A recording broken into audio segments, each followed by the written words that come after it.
جی ہم اردو کلاس میں آج میں اپنے دوستوں کو بجلی کی شارٹیج سے بچنے کے لیے یا جو عام ٹرم استعمال ہوتی ہے کہ کرنٹ لگ جاتا ہے اور انسانی جان کا ضیاع کا خطرہ ہوتا ہے، اس سے بچنے کے لیے بنیادی باتیں آج میں آپ کو بتاؤں گا۔ اس میں یہ دیکھنے والی بات ہے کہ ہمارے گھر میں جو بجلی استعمال ہوتی ہے وابڈا کی، اس کو 220 کہتے ہیں، یعنی کہ 220 وولٹ آتے ہیں۔ اس میں جو پازیٹیو ہوتی ہے وہ ریڈ کلر استعمال ہوتا ہے،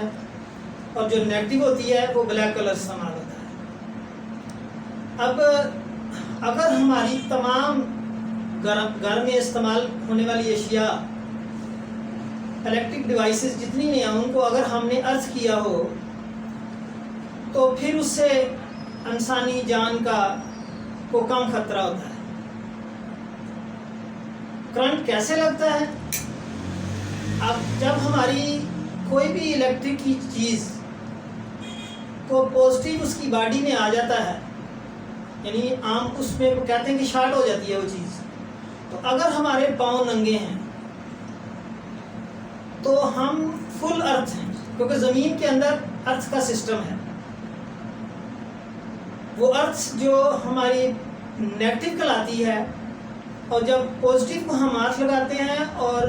زمین کے ساتھ ہمارا جسم ٹچ ہوتا ہے یا پاؤں ٹچ ہوتے ہیں، تو نیگیٹو اور پازیٹیو کا سرکل مکمل ہو جاتا ہے، اور ہمارا خون اس سرکل ہونے کی وجہ سے گرم ہو کے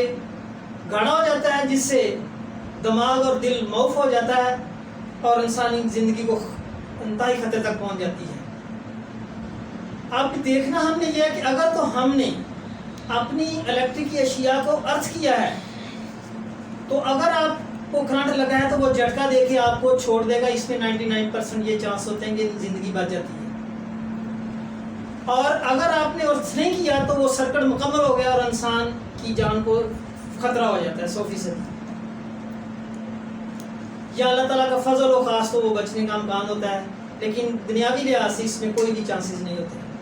اور اگلی بات جو میں نے اپنی ایک ویڈیو میں بتائی تھی کہ ارتھ لیکیج بریکر لگائیں اور سرکٹ بریکر لگائیں، اس کے بارے میں پھر میں آئندہ اور وہ ویڈیو لے کے آؤں گا۔ آپ نے دیکھنا ہے کہ آپ نے اپنی تمام اشیاء کو ارتھ کرنا ہے، اور کسی بھی چیز کو آپ نے ننگے پاؤں یا آپ کا جسم زمین کو یا دیوار کو ٹچ کر رہا ہو تو اس سے احتیاط کریں اور اپنی زندگی کو بچائیں اور بجلی کے فوائد حاصل کریں۔